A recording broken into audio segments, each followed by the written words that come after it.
ready to start the next track, which is role of GIS in smart city development, construction, operations and management, sustenance, and so on. So we have, again, a very distinguished panel. We have Dr. Meshram, who is the former chief town planner for Delhi government and president of Town Planners Association of India. And we have Mr. Phil Daw, he's a region manager for Asia Pacific region at Schneider Electric. He'll be speaking on role of geospatial GIS technology in smart grid development, smart network management, and so on. Talked about a lot in the last year or so. It was announced by the Government of India, Department of Urban Development, that 100 cities of the country will become smart. And a few months ago, there was a formal launch of the Smart Cities mission by the Prime Minister himself, where they kind of outlined what Smart City project is all about, the role of municipal corporations and city administrators and getting the city ready for becoming smart. So if you would look at the vision, what are the key parameters which have to be monitored and strengthened in order for a city to become smart? First and foremost is they should be sustainable, which means clean air. There should be zero waste, which means all the waste should be converted into energy, into compost or other things. Urban design should be not just aesthetic, but use modern concepts in designing the entire township if you're doing any retrofitting or redevelopment for this defined area. Living conditions for the citizens must be above par. Basic infrastructure and the facility and the services should be of truly world-class level. Better socio-economic parameter balance, citizen-centric, and we've been talking about it since morning about the need for being citizen-centric and strengthening services and enriching the lives of citizens. And finally, enabling a policy framework which will help the government in implementing some of the initiatives which will drive a city towards smartness, so to speak. Some of the components of a smart city, of course, would be adequate water supply. I remember what the Prime Minister said in that conference was 24/7 clean water to all the households. Also assure electric supply, again 24/7 quality power. Sanitation, including solid waste management, we talked about it earlier. Urban mobility, multimodal transport systems, which will allow for seamless integration between different modes of transport. Increase use of public transport by the citizens and therefore reduce the vehicular traffic on the roads, leading to better environment. Also, affordable housing, connectivity, digitalization of all the services, good governance. We talked about a lot of it in the earlier session today. Sustainable environment, safety, building a safe city, so to speak, and of course, healthcare and education. So these are really some of the components which have to be monitored, where goals have to be set and benchmarked, actually must be benchmarked against the preset goals on each of these parameters. However, where do you start? If a city administrator is given the funds which are going to be made available under the Smart City mission, how should the fund be utilized? What are the specific activities related to development of smart cities? And as you probably know, there are different components of smart city: PEN, city services, retrofitting, redevelopment, and so on. The starting point, as you will agree, will always be identifying which are the areas. If you think of, for instance, redeveloping a certain area within the city, how do you start the planning process? Where should the utilities be located? Where should be the amenities located? Where would the schools come up? What would be residential areas and so on? If you were to acquire the land, what would be the correct valuation of the land to build this infrastructure? You evaluate the land or attach a value to it based on different parameters. Also, zonation, administrative boundary creation and all depending on the terrain and other parameters. Maximum utilization of space so without compromising on environment and other parameters and so on. So, number of parameters on which you have to take decisions which will affect the operations and development of the city. And what's common to all of them, you would have observed, is location as a key information parameter. And that's where GIS has a fundamental role, if you will, to provide the backbone for development, construction, management, and sustenance of a smart city.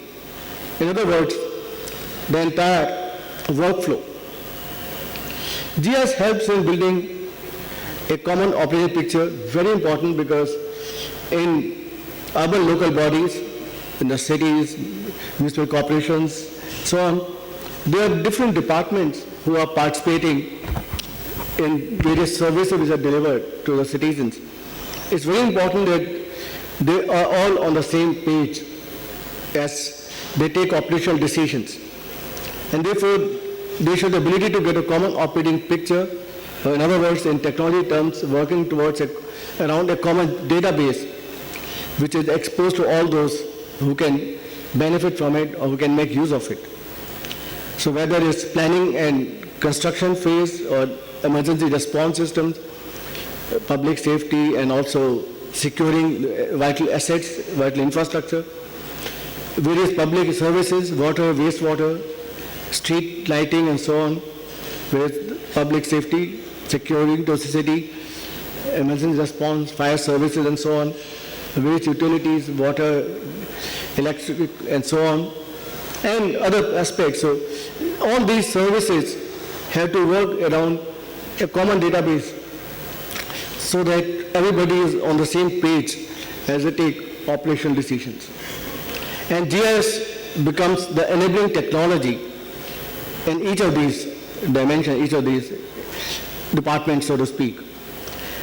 Town planning and urban development, again, building a plan which is created keeping in mind the requirements of the city, what kind of city are you building, or if it's a redevelopment of a given area, will it be a commercial hub, will it be education hub, or will it be a manufacturing setup? So depending on what kind of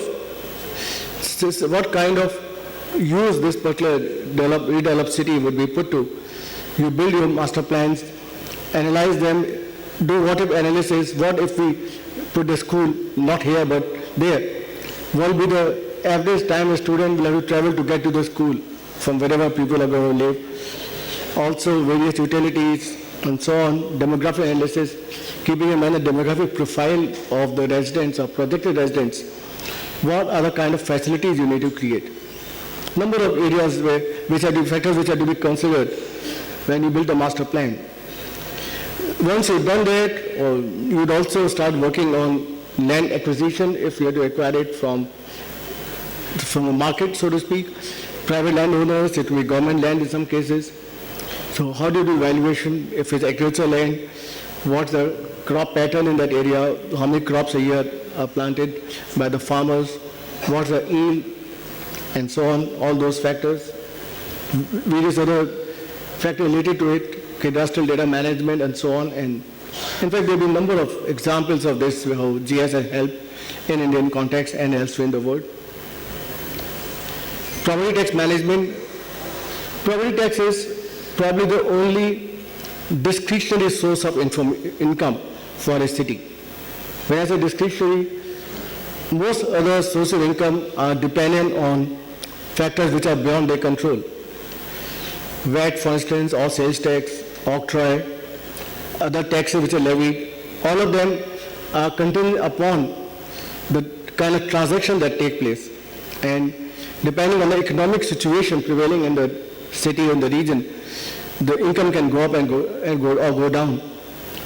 Property tax is one source of income which is totally within the control of the municipality.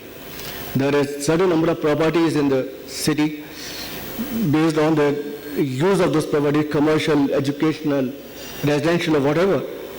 there is a certain property tax due from the property owner, and if managed well, this can be and continues to be a major source of of income. Roads and transportation. One, of course, would be building multimodal transport systems by providing seamless integration between different modes of transport. So a citizen going from place A to place B may make use of multiple modes of transport.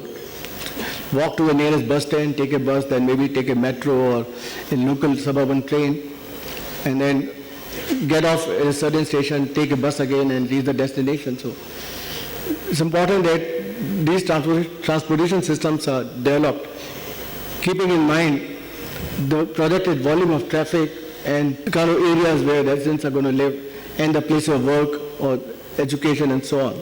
Healthcare, again, Jack talked about some of it in the morning, identifying which should be the health centers, which are the potential breeding centers for vector-borne diseases, mapping the infrastructure at the health centers with the population in the neighborhood, how they equipped to deal with challenges that may come, and making sure that the staffing and the infrastructure facility development is commensurate with the needs of the citizens who are going to use those services. Education, of course, mapping all the education centers, keeping in mind the needs of the residents, emergency response, disaster management, and of course, e-governance, smart governance, and citizen engagement. A number of areas where citizens can participate, not just as a consumer of services, but also as a source of information. You're walking down the road and you find a pothole. You should have the ability to maybe take a photograph and upload it to the municipal corporation with the exact location defined, so that the municipal corporation can respond to it by way of sending the repair and maintenance staff and fixing a problem.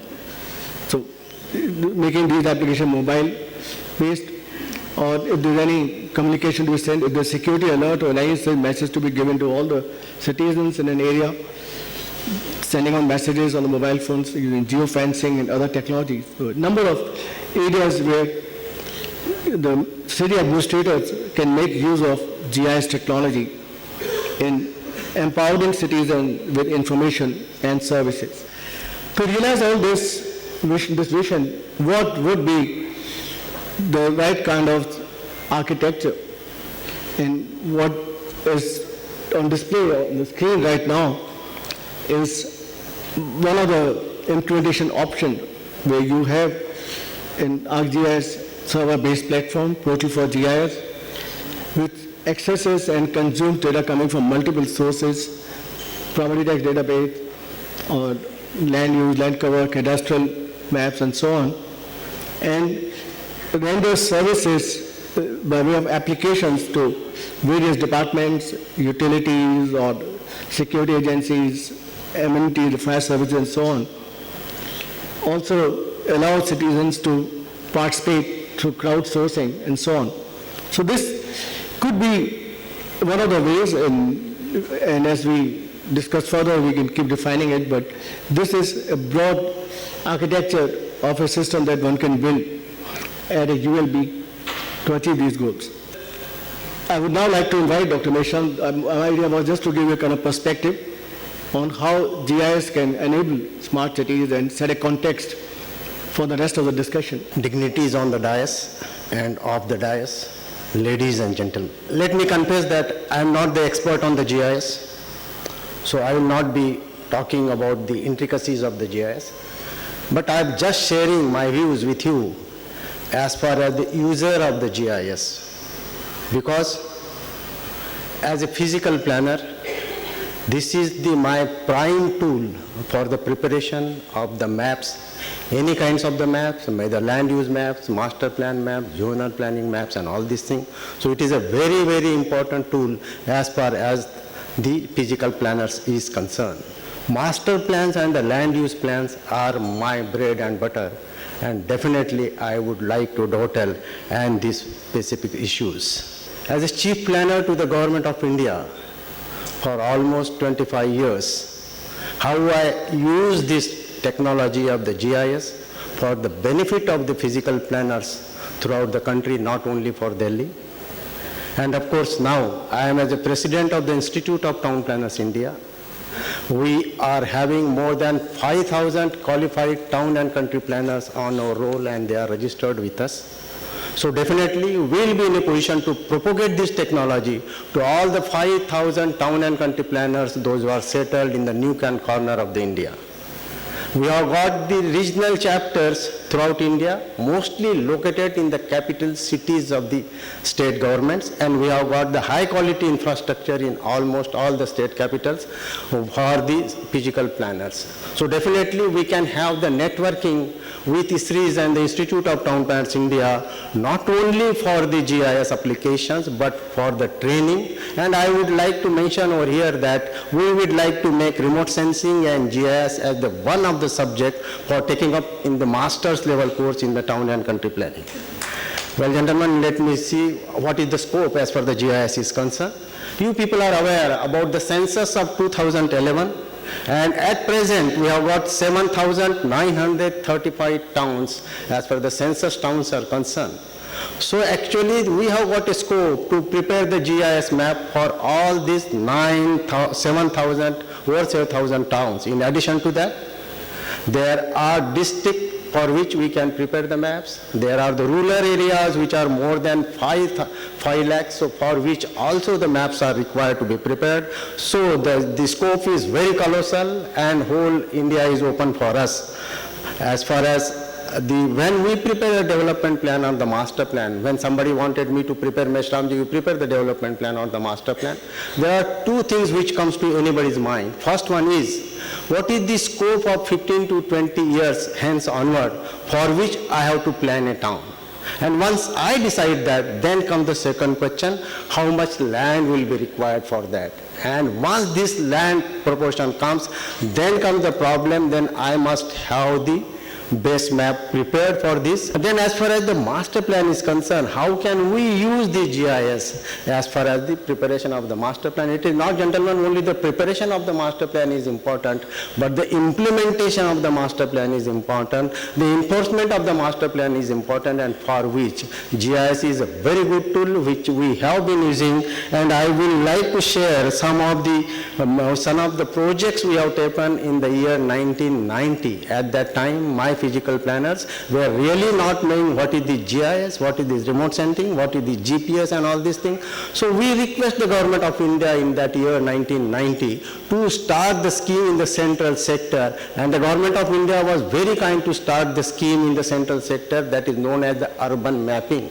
for which the generous grant was given by the government of India, and we have prepared the urban maps for the more than 53 towns. I am telling you the story of the 1990. In the present day concept, if you wanted smart cities to be successful, you must have the planning process also to be smart, and for which GIS and remote sensing can be the best tool for the making this particular scheme more successful.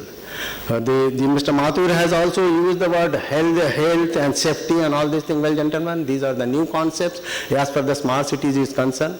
But when we start the preparation as far as the master plans is concerned, the first scheme which came into the being was the green belt, green cities. That was the first concept, which was followed by the compact city concept, then followed by the healthy city concepts, then came the safe cities concept, then sustainable city concept, then came the inclusive city concept, and now we are in the smart cities. What does it mean?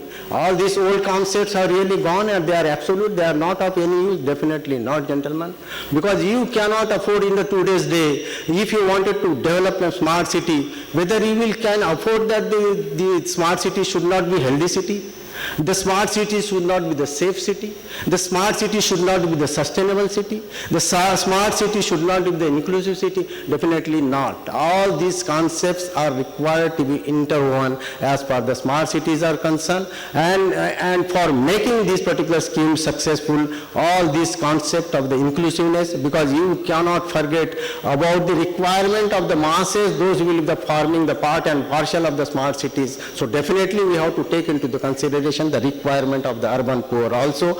If you forget about the requirement of the urban poor, definitely smart cities concept cannot be successful, and that is what I would like to underline over here. Well, gentlemen, when I started in the year 1990, I have taken the first scheme, that is GIS-based case study of the Bharatpur district. Bharatpur district is in the Rajasthan. When we started this scheme in the year 1990, we went to the Bharatpur district. With the help of the GIS, we plotted all these things, and then we approached to the user agencies because we were preparing the district map of the Bharatpur. I went to the educational institutions and I had a discussion, sir, we are preparing the map for the Bharatpur district and this is what the GIS component is here. They said, what is the use of this to me? Then I said, sir, this is very, very useful to you because if your schools are located maybe 10 kilometers away from each other, you will be in a position to really know where the deficiency of the schools is there, and you would like to provide the more number of the schools so that the education reaches to the masses, reaches to the all villages and all these things, and that is why this GIS system is very, very useful.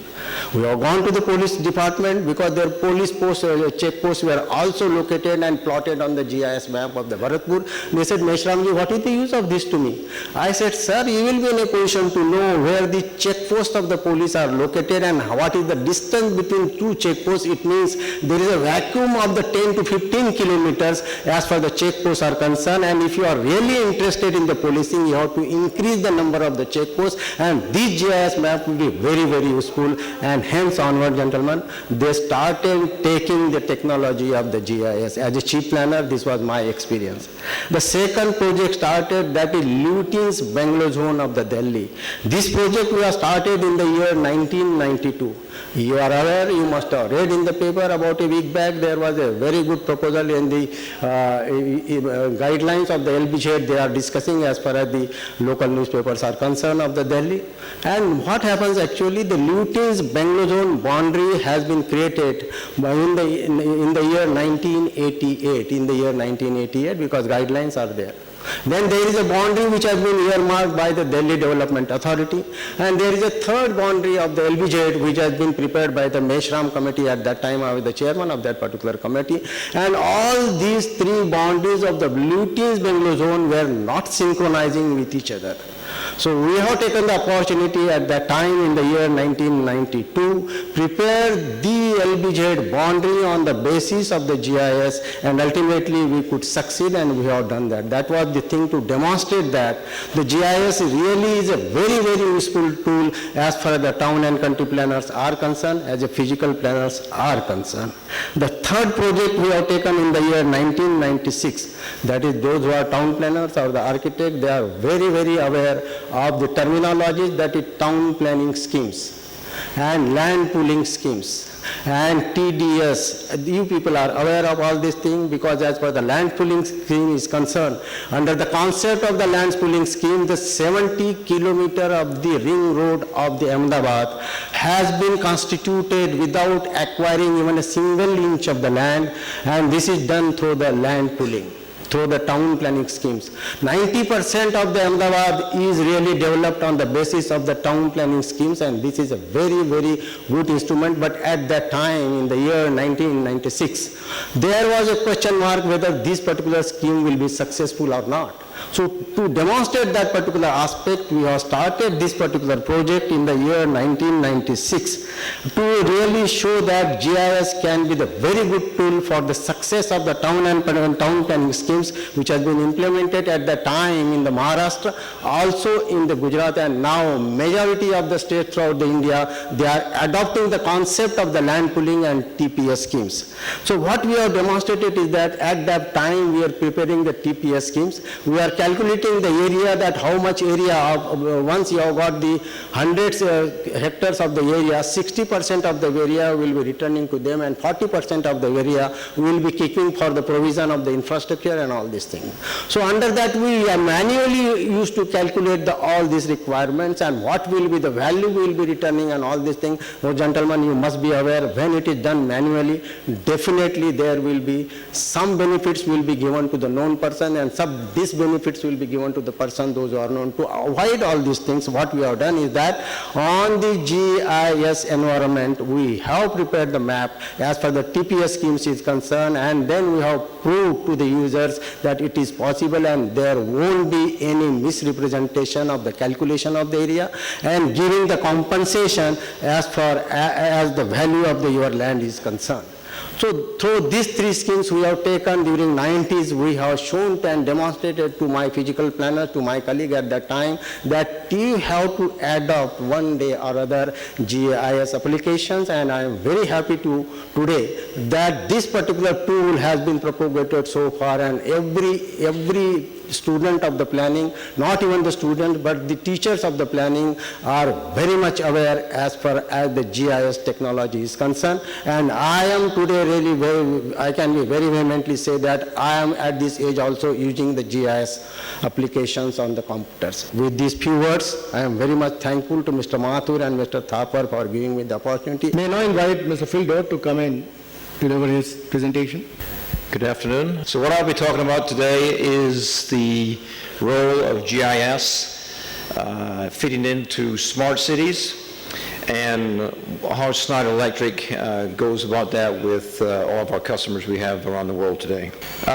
Going back about 10, 15 years, mapping, it was mapping. It was in its own little division and nobody cared about it. Morphed from mapping into asset records and into asset management, and then into outage management, enterprise work.